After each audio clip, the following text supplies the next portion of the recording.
I want to talk about the most dangerous room in your house. It isn't the kitchen where you eat the wrong food. It isn't a bedroom where the intimacy has died.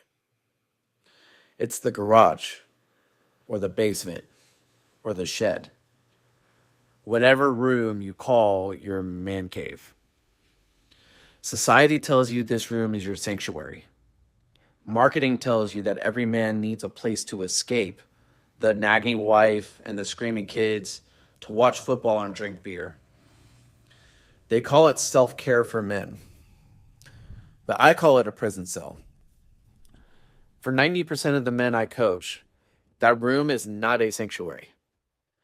It's a bunker where they hide from their own lives. And today, we're going to talk about why your safe space is actually the thing that is destroying your family. Let's look at the biology of why you go in there. It's Saturday morning. You've worked 60 hours this week. Your cortisol is high. Your adrenaline has crashed. You walk into the kitchen and it's chaos. Kids are yelling, the dog is barking, the wife has a honey, do this list. Your brain goes into threat mode.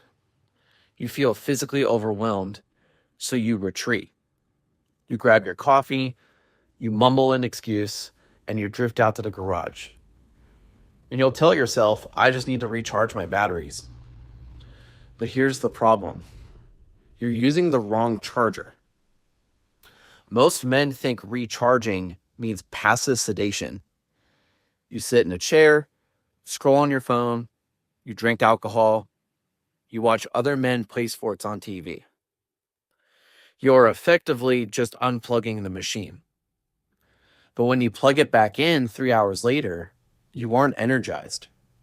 You're groggy, irritable, you're guilty. Why?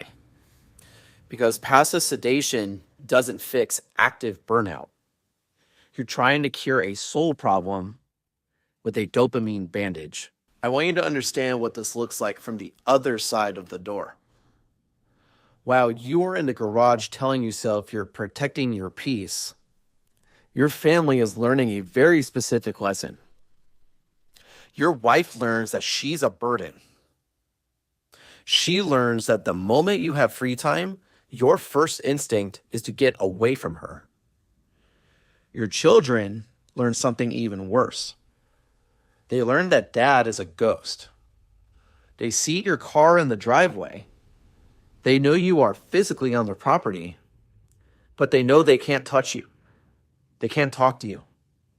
You are present, but absent. I see this constantly. Men who spend 10 hours a weekend tinkering in the shop or organizing the gear. You aren't organizing anything. You're procrastinating on your purpose. You are becoming a tenant in your own home. Now, I know some of you may be screaming at me right now saying, Acusio, does this mean a man can never be alone? Absolutely not. A man needs his time. But there is a razor-thin line between solitude and isolation. Solitude is offensive.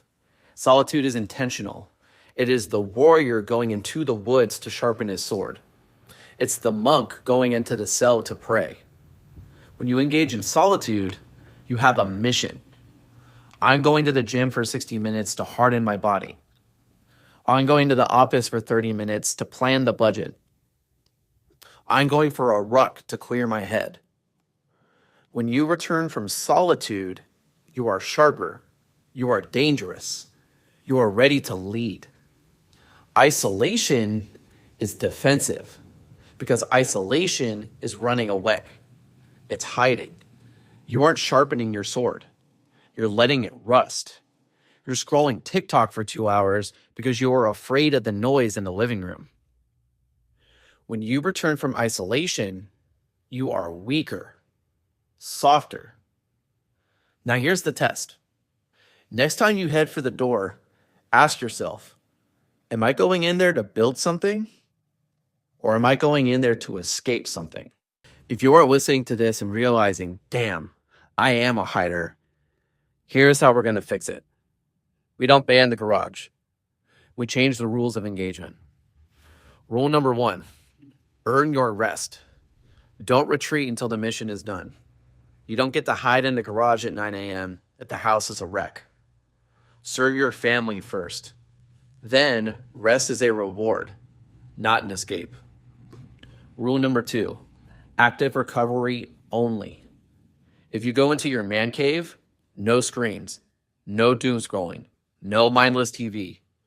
If you're in there, you are doing something. Read a book, write in a journal. If you're able, lift weights, meditate.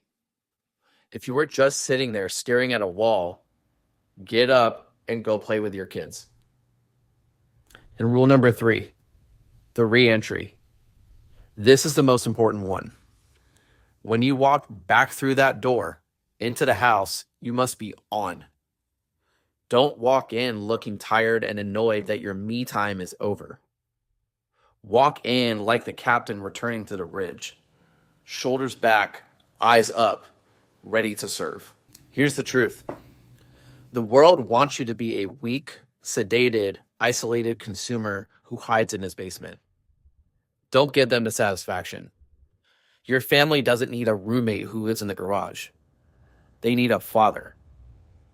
If you don't know how to break this cycle, if you feel like the noise is too loud and you have to hide, that is a system failure. Download Protocol Zero. It's my 48-hour guide to fixing your weekend architecture so you don't need to escape your own life. Stop hiding and start rebuilding.